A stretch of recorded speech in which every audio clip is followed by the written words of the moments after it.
Bonjour, on est le 21 mars 2020. On attend toujours avec impatience la venue euh, de l'éclairement du soleil, puisqu'en fait c'est la première journée du printemps, mais malgré tout avec un vent très frais et voilà, très poussant. Et hier il y avait de la brume et du brouillard. Le temps n'est pas fait pour, je veux dire, avoir un éclairement, je veux dire, satisfaisant. Ceci étant dit, on espère que les jours qui vont suivre vont nous amener cette bienfaisance de l'éclairement du soleil. Je vais faire des vidéos qui vont être divisées en divers parties pour éviter, je veux dire, tout amalgame et tout mélange et que ça puisse rentrer dans, je veux dire, dans une stratégie de meilleure communication du savoir de la mécanique ici, puisque je vais faire de la mécanique et je dirais même ici de la cinématique, en divisant mes vidéos. Je vais les diviser pour éviter de faire des mélanges et que ce ne soit pas très compréhensible. Pour ça, je vais diviser vraiment des vidéos de manière parcellaire. À un point tel que peut-être que certaines vidéos seront très courtes.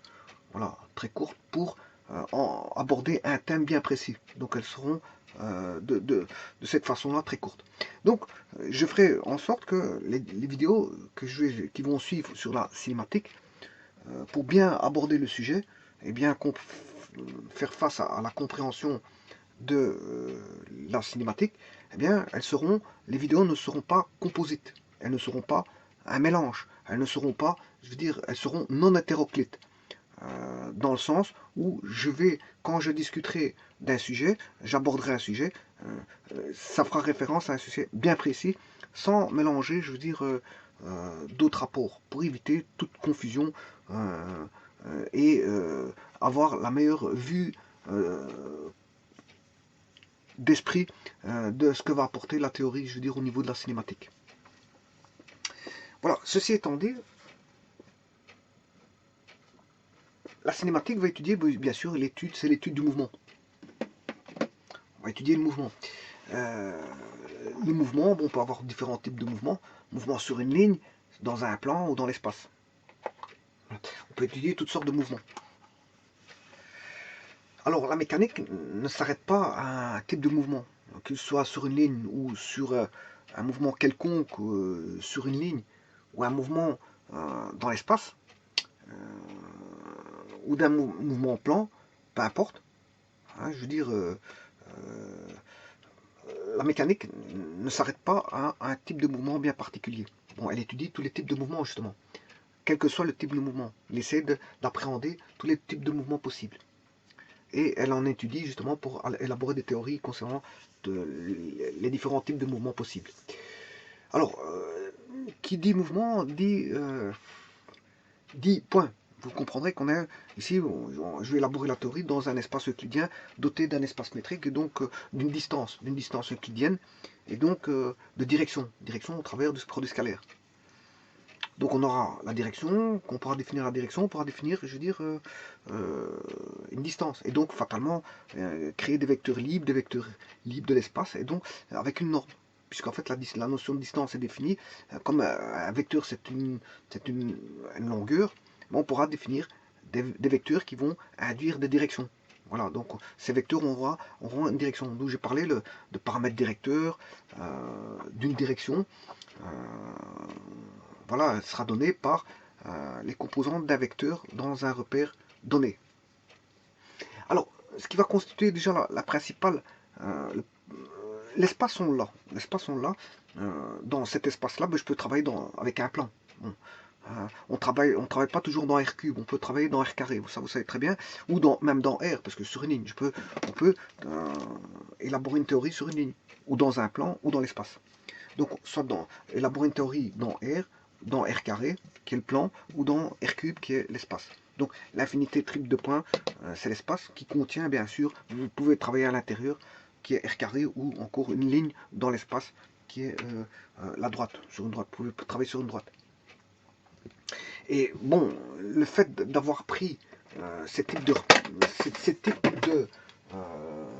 ce type d'espace, l'espace métrique ici, doté de la distance euclidienne, je rappelle, pour lesquels on dit que dans cet espace euclidien infinité triple de points de l'espace, mais on définit des vecteurs liés, et puis on crée une classe d'équivalence et on crée l'ensemble des vecteurs libres de l'espace, dans cet espace ponctuel. Alors, pas confondre des points et des vecteurs. Voilà. Alors, qu'est-ce que c'est qu'un des points? Ben, les points, justement, c'est très difficile à définir des points, mais c'est ce que constitue l'espace 3D. L'espace 3D constitué de points. Maintenant, un vecteur, ben, je l'ai défini, il est défini à partir de couples et d'une classe d'équivalence pour former une classe d'équivalence avec des conditions. Ça, il faut aller voir les vidéos que j'ai faites. Voilà, donc on a des vecteurs. On a un espace ponctuel de points et on a un espace de vecteurs libres. Enfin, un ensemble de vecteurs libres, un espace de points. On a un espace de points P et qui est un ensemble. Hein, P est un ensemble de points. Et grâce à ces points-là, on forme bien sûr des vecteurs liés. On crée une classe d'équivalence et on en fait le rapport. Le quotient, on crée le quotient entre P fois P qui sont des vecteurs liés et la relation d'équivalence S. Et grâce à ça, ben, l'ensemble de quotient E, ben, c'est l'ensemble des vecteurs libres de l'espace.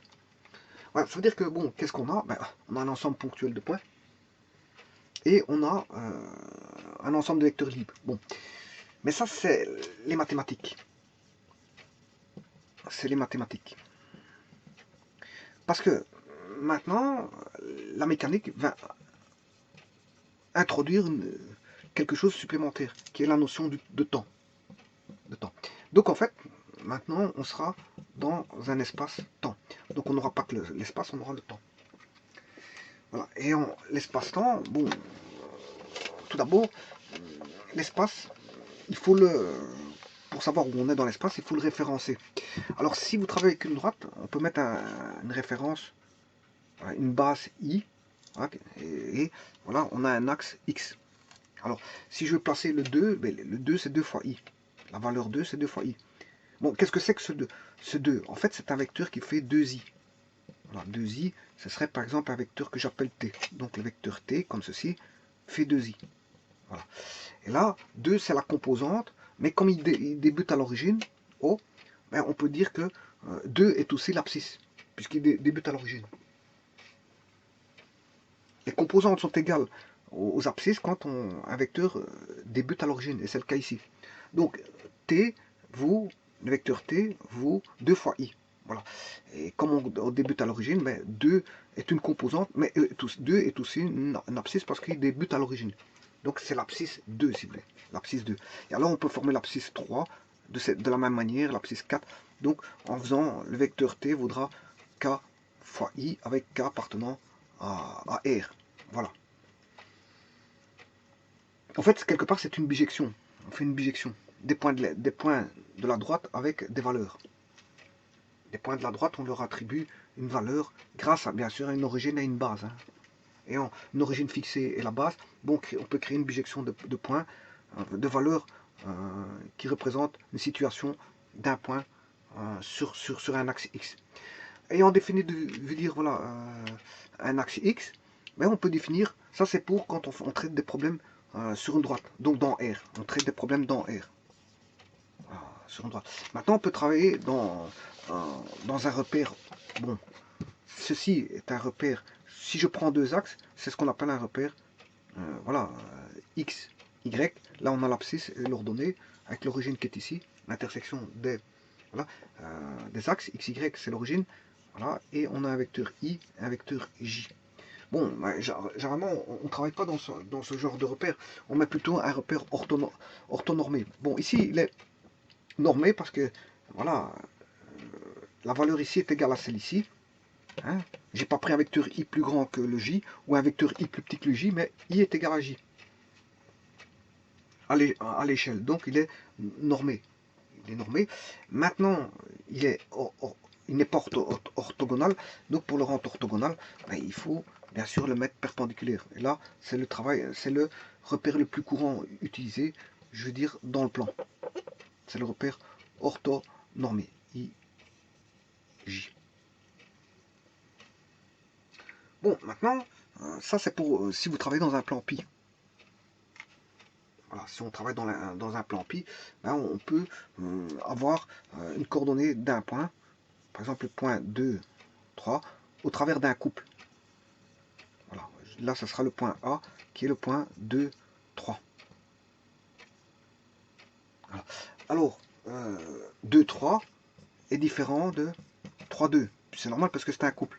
Un couple, voilà, si vous changez, quand est-ce qu'un couple est égal? Ben, quand on a 2, 2. 2, 2 est égal à, si je peux les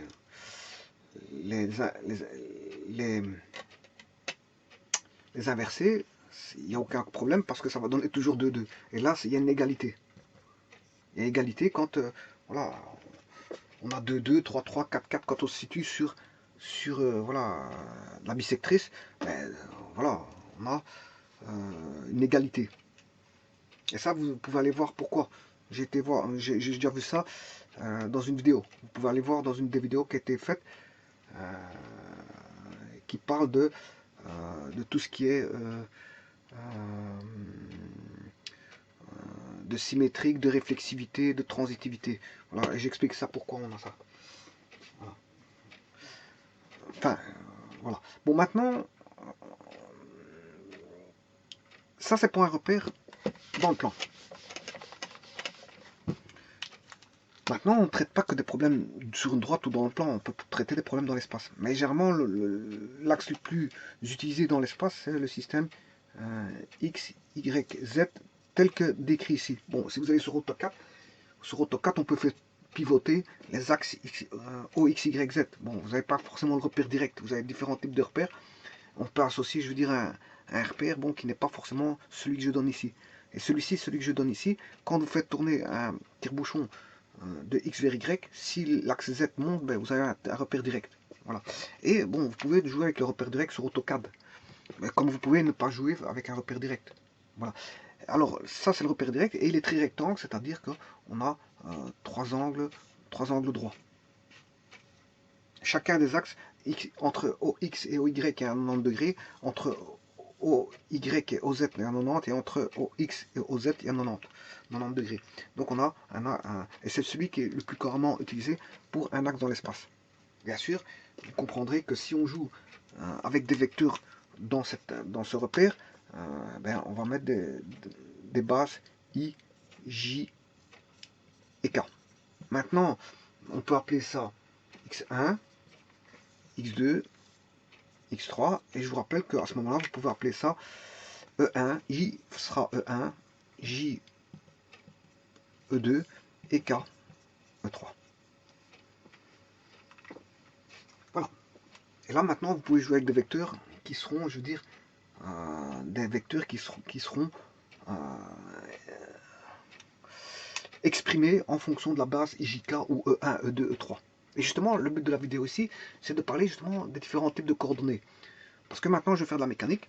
Et la mécanique, bon, en mathématiques, bon, on a tout ce que vous voulez, un espace, mais on n'a pas le temps.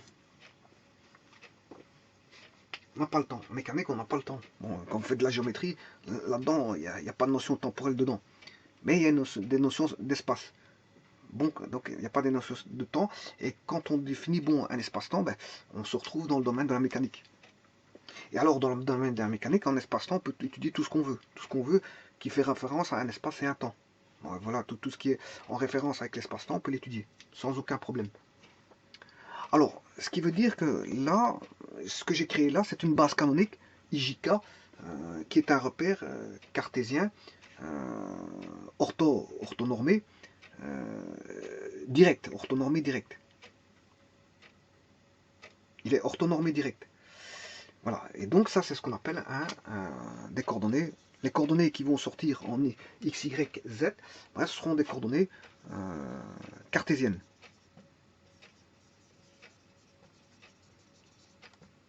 Voilà. Donc, on va pas mettre des coordonnées là-dedans, c'est l'espace. C'est pas le temps qui va être voilà, mis en coordonnées X, Y, Z. Non, là, c'est des éléments d'espace spatiaux qui vont, c'est des éléments spatiaux qui vont, c'est-à-dire mathématiques. Mathématiques au sens du terme, euh, contrairement à T qui est physique. C'est pour ça qu'on étudie en mécanique, qui est une branche de la physique.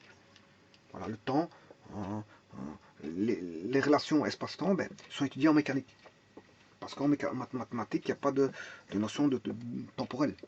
D'ailleurs, faites la géométrie euclidienne, à aucun moment on parlera il n'y a aucune référence au temps. Aucune référence au temps. Voilà. Par contre, dès le moment où on fait référence au temps, là, à ce moment-là, on passe, je veux dire, au niveau de la physique. Et les relations espace-temps, c'est une notion de physique. Et je dirais même plus, bon, une sous-branche de la physique est la mécanique.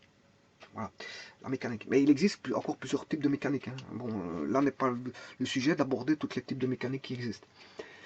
Bon, donc ici, pour vous dire que qu'est-ce qui va être dans cet espace, mais c'est un point M. Un point M qu'on va, je veux dire, référencer par rapport à une origine. Voilà. Et donc, en mécanique, on aime bien de parler de vecteur. Donc, on aura le vecteur OM. Le vecteur OM, qui est le vecteur de situation, si vous voulez, d'un point dans l'espace, si on utilise un repère spatial. Voilà. Donc, en fait, on aura... Voilà, vous savez qu'il y a la base, hein, IJK, ça c'est X. Je joue avec IJK. Enfin, jouer, non, je veux dire, je vais exprimer le tout avec IJK. Alors, voilà, on sait bien que la norme de I, c'est une base. Donc, la norme de I est égale à la norme de J, est égale à la norme de K, qui vaut exactement 1. Donc, c'est une base canonique. Et bon, on peut repérer, je veux dire, dans un système, dans un repère orthonomé direct tel que celui-ci, oui, la base c'est OIJK. Hein. La base c'est OIJK.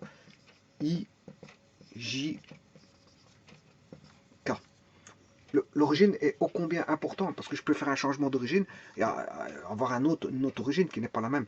Donc voilà, I, J, K, je peux changer d'origine. Voilà, donc là il y a des matrices de changement d'origine, comme on peut changer faire des transformations de rotation, voilà, de translation, etc. Ou des compositions mixtes, rotation et translation. Alors, donc je vous ai dit qu'en mécanique, on aime bien d'exprimer un point de l'espace, M, hein, parce qu'après on fera des études voilà, le but c'est d'arriver à étudier, je veux dire, les mouvements. Les mouvements, oui, à un moment donné, il faudrait étudier les mouvements. Voilà.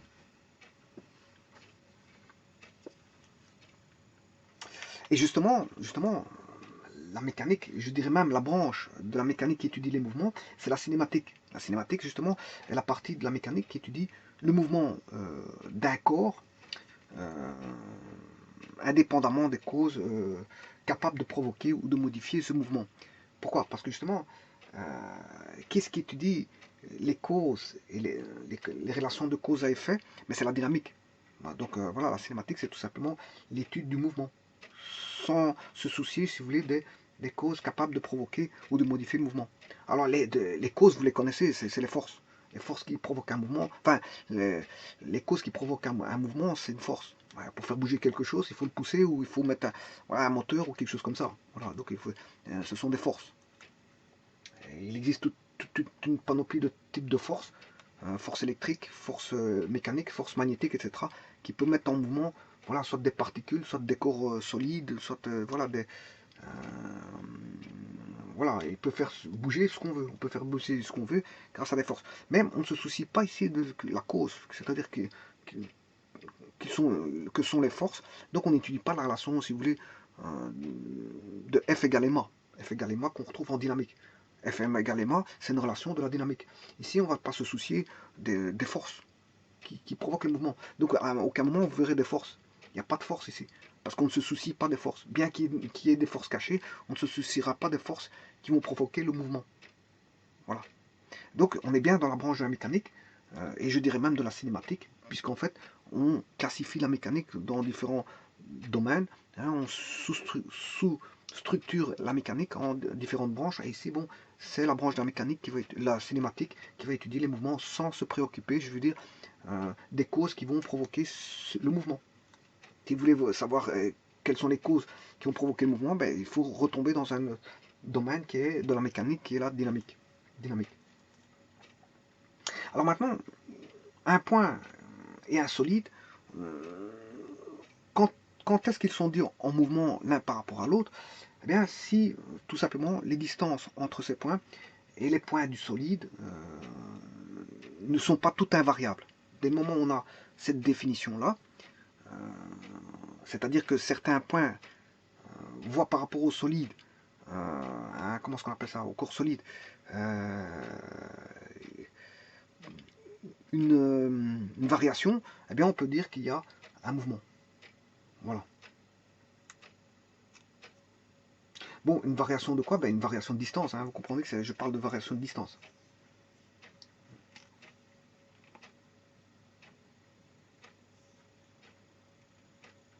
Alors, j'aborderai une fois la notion de repos et de mouvement. Mais tout ce qu'on peut dire, c'est que le mouvement ou le repos sont inséparables, que ce soit le mouvement. Si vous étudiez par exemple en statique c'est l'étude, bon, on est au repos, tous les corps sont au repos. Mais il faut quand même comment est-ce qu'on appelle ça, un repère. Dans tous les cas de figure, il nous faut un repère, c'est-à-dire que le mouvement et le, comment est-ce qu'on appelle ça, et son corollaire, bon, qui est le repos, parce que pourquoi son corollaire? Parce que le repos, c'est l'absence de mouvement. On a soit un mouvement, soit on n'a pas de mouvement. Donc on a un mouvement, soit on est au repos. Bon, si on est au repos, généralement on étudie ça, on étudie la statique. Les courants en équilibre, on les étudie en statique. C'est la branche de la mécanique qui étudie justement les courants en équilibre, qui est la statique. Mais tout ça pour vous dire que si on étudie le repos, le mouvement, on a toujours besoin de comment on appelle ça, d'un repère. Bon, donc c'est inséparable d'un repère. Voilà, donc il faut toujours un système de repérage. Et ici, justement, ce repérage se fera au travers d'un tri-rectangle qui est le mieux placé pour représenter visuellement un point M. Et je dirais même pour les mécaniciens au travers d'un vecteur lié à l'origine qui est le vecteur OM. Voilà, et ce vecteur OM, ben, ce point-là va bouger, ben, ça sera la position va bouger dans le temps. Voilà, voilà. À la différence, là, si on a le vecteur OM, mais OM est variable dans le temps. Sinon, il n'y aura pas de mouvement. Il sera au repos. Voilà, donc, en fait, il y a une notion temporelle. Indirectement, il y a une notion temporelle. Et dans les théories, vous allez voir qu'il y a cette notion temporelle qui va intervenir. S'il n'y a pas de notion temporelle, c'est qu'il n'y a pas de... S'il n'y a pas de notion temporelle, c'est qu'il n'y a pas de mouvement. C'est qu'il n'y a pas lieu d'induire une... Je veux dire... d'induire cette notion de temps. C'est-à-dire si vous faites de la statique, mais il n'y aura pas de notion de temps parce que tout est au repos. Si vous faites de la dynamique, bon, là on peut retrouver une notion temporelle, hein, parce qu'il y a des mouvements. S'il y a un mouvement, vous aurez une notion temporelle. Voilà, s'il n'y a pas de mouvement, voilà, c'est intemporel, on va dire. Il est au repos, bon, à moins qu'il y ait un démarrage d'un, voilà, démarrage d'un. Je vous rappelle que tout est en mouvement. Hein. Si vous prenez même, vous positionnez une échelle sur un mur, l'échelle est en mouvement indirectement. Pourquoi? Parce que la Terre tourne. Donc quelque part tout tourne, tout tourne, tout tourne. Dans l'univers il y a tout qui tourne. Voilà, il y a des mouvements. Normalement, l'état de repos n'existe pas. Pour moi, l'état de repos n'existe pas parce que tout est en mouvement. Bien qu'une échelle, on la voit qu'elle ne bouge pas, mais la Terre bouge. Donc indirectement, la Terre, enfin l'échelle va bouger indirectement. Voilà, par rapport à la Terre, bon, on a des mouvements relatifs. Des mouvements relatifs. Bon, là n'est pas justement l'étude du mouvement relatif. C'est pas le but d'étudier les référentiels, etc. Mais ici, c'est tout simplement pour vous dire que le vecteur en mécanique, un point M de situation, sera repris en tant que vecteur OM. Vecteur, voilà, OM. Et qui va décrire la position. OM va décrire la position d'un point. Donc ce sera le vecteur position, OM. Donc à n'importe quel moment, je pourrais avoir la situation du point M grâce au vecteur OM. Bon, ben alors maintenant, sachant qu'on est en coordonnées cartésiennes, ben, il est très simple de trouver l'expression de OM, puisque c'est x1, comme il est lié en plus à l'origine, voilà, c'est très simple. Sa coordonnée vaudra x, y, z, voilà, x1, y1 ou x, y, z, hein, comme m vaudra x, y, z, ouais, mais à un instant t, hein, à un instant t. Voilà, à un instant t, x, y, z à un instant t, hein, parce que à un autre instant, s'il est en mouvement, il ne sera pas en ce lieu-là, il sera un autre, voilà, endroit. Donc on aura OM est égal à x de t i, parce que j'ai pris i ici, plus y de t j plus z de t k. Voilà, M est dépendant, est une position qui va dépendre du temps. Ça, je vous l'ai dit, sinon il n'est pas fixe. OM n'est pas fixe. Hein. La position x, y, z va varier en fonction du temps. Donc OM, c'est un vecteur position qui est dépendant du temps. On a bien sûr OM de t. Le temps étant un scalaire, la position étant répertoriée par un vecteur. Voilà, donc en fait on forme le vecteur position, le point M, un point de l'espace est répertorié par un vecteur position, si vous voulez, par rapport à l'origine du repère. Donc M vaudra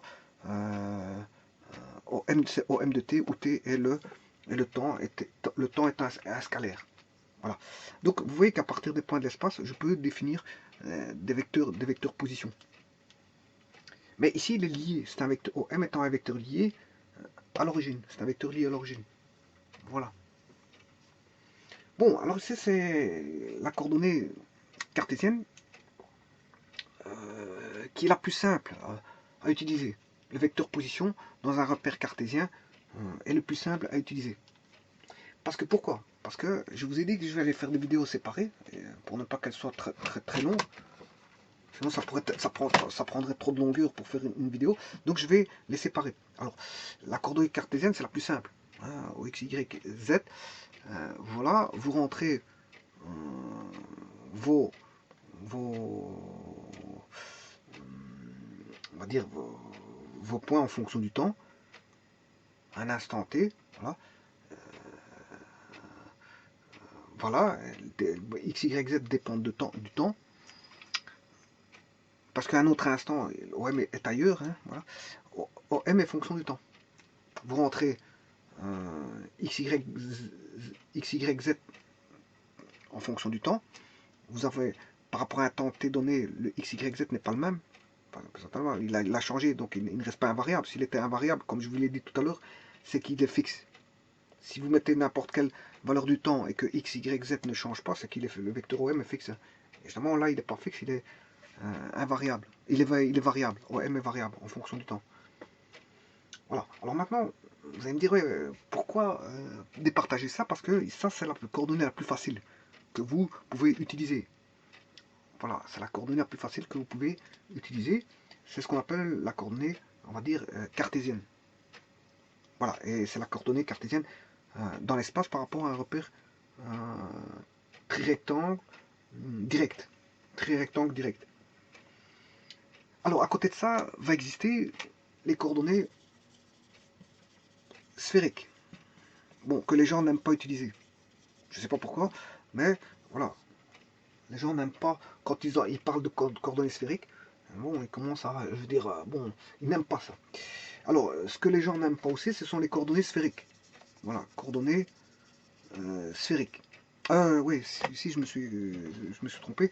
Je voulais exprimer, c'est pas ça que je voulais dire. J'avais déjà une vue sur la coordonnée sphérique alors que c'était la coordonnée cylindrique. Coordonnée cylindrique. Coordonnée, et là, c'est la coordonnée sphérique. Donc, vous pouvez constater qu'il existe des coordonnées cartésiennes assez simples à utiliser, bon, qu'on peut utiliser, qu'on utilise, voilà, et qu'il existe deux autres types de coordonnées dans l'espace. Et ça vous renvoie aux mathématiques. Et la coordonnée cylindrique, ben, on sait bien qu'on va utiliser la coordonnée cylindrique quand on a une surface possédant une symétrie axiale de révolution. Et j'entends par là, que, par exemple, le cylindre. Hein, on a un cylindre, bon, on va utiliser les coordonnées cylindriques, par exemple. Alors, comment construire un cylindre? Comment construire un cylindre? Ben, voilà, par rapport à un axe, vous faites tourner un segment. Voilà. Vous faites tourner un segment. Et lui, il va générer, si vous faites autour d'un axe fixe, voilà l'axe fixe que je vais appeler delta, je fais tourner autour de l'axe fixe, voilà, et je vais engendrer voilà, un cylindre. Donc on a une génératrice qu'on fait tourner autour d'un axe fixe.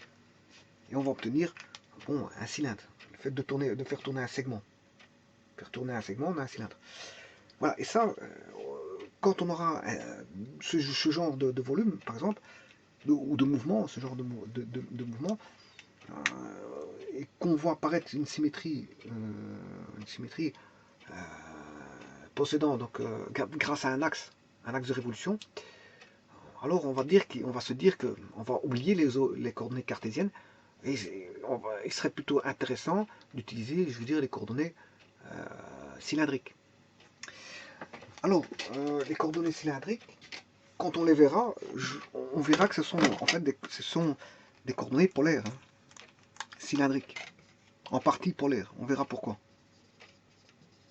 Tout n'est pas polaire, mais je veux dire, vous verrez qu'il y a une partie qui n'est pas polaire. Je vous montrerai à ce moment-là. Mais c'est pas du purement polaire. Donc il y aura les coordonnées cylindriques en partie polaire. Je vous dirai pourquoi à ce moment-là, pourquoi en partie polaire. Et maintenant, si vous avez un autre cas de symétrie, par exemple une symétrie sphérique et pas une symétrie avec un axe de rotation, si vous avez une symétrie sphérique tel que l'est le globe, hein, on peut penser au globe terrestre, à ce moment-là, il est plus intéressant, ou on a plus intérêt à utiliser, si vous voulez, les coordonnées sphériques. Voilà. Et encore une fois, donc c'est, on va dire, comment on appelle ça, le problème posé et ce que l'on a en face de soi qui va déterminer quel genre de coordonnées utiliser. Bon, et ceux-ci sont, je veux dire, utiles, comme je vous ai dit, quand on a un axe de rotation. Un axe de rotation. Et ça, elles sont utiles quand on a une symétrie sphérique. Donc voilà, donc ça c'est plus fait quand on a un axe de rotation. Avec bien sûr un axe de rotation, c'est-à-dire quelque chose qui tourne. Voilà, quelque chose qui tourne. On va utiliser les coordonnées cylindriques, mais quand on peut avoir une symétrie, comment ça s'appelle ça, sphérique, on va utiliser les coordonnées sphériques. Donc, vous voyez qu'on a des systèmes de coordonnées tout autres que la coordonnée cartésienne. Pourquoi? Parce que elles sont plus aptes, le besoin d'utiliser la cylindrique, polaire cylindrique, bien sûr la coordonnée polaire cylindrique, pour certaines applications.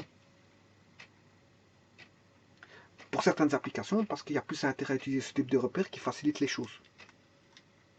Qui facilite, quand je dis facilite les choses, bien sûr vous aurez compris que quand je dis les choses, c'est au niveau équation. Hein, parce que justement, les personnes qui voient coordonnées cylindriques, coordonnées polaires cylindriques, quand ils voient ça, ils commencent à un petit peu avoir peur parce qu'ils ils savent bien que ça va utiliser des mathématiques qui n'utilisent pas couramment. Parce que généralement, les gens utilisent des mathématiques, je veux dire, courantes, qu'on retrouve dans le repère cartésien. Voilà, dans le repère cartésien. Mais quand c'est moins courant pour eux, ben, bon, ils commencent à avoir, un petit peu avoir peur des coordonnées polaires cylindriques. Or, les coordonnées polaires cylindriques sont utilisées pour justement faciliter certaines applications où on a un axe de rotation avec voilà, une courbe qui tourne autour d'un axe de rotation. Voilà, tout comme les coordonnées sphériques, beaucoup de gens, je veux dire, n'aiment pas ça. Alors, moi je vais traiter, bon, la coordonnée cartésienne, il n'y a rien à dire de plus que ça. Par contre, les coordonnées cylindriques, bon, ça doit s'étudier. Et je vais passer par une phase d'étude pour étudier les coordonnées cylindriques. Et en même temps, enfin, par après, je passerai aux coordonnées sphériques. Bon, voilà. Bon, c'est pas parce que on a des coordonnées cylindriques qu'on oublie, on omet les coordonnées cartésiennes, parce qu'on va définir les coordonnées cylindriques à partir d'un système d'axe Y, IJK. Voilà, un système d'axe IJK. Et les coordonnées sphériques, pareil. On partira de l'IJK pour entrevoir les mathématiques qui sont cachées derrière les coordonnées sphériques. Alors, je vous dis tout de suite, c'est beaucoup des notions mathématiques et aussi vectorielles, hein, donc de la trigonométrie et des repères polaires et de, comment est-ce qu'on appelle ça, du vectoriel. Vectoriel, la trigonométrie et, comment est-ce qu'on appelle ça, du vectoriel, de la trigonométrie et des relations avec des repères polaires. Voilà. Maintenant, on verra aussi qu'on fera des changements de... Voilà, on n'aura pas forcément... De IJK, on va passer à un autre. Hein. On va créer des autres systèmes de référence. Voilà, qui sont mieux adaptés à IJK. On le verra à ce moment-là. Voilà. Donc ici, c'est une vidéo qui a concerné, si vous voulez, les coordonnées cartésiennes. Bon, il n'y a rien à dire de plus que ça. Voilà, je vous remercie.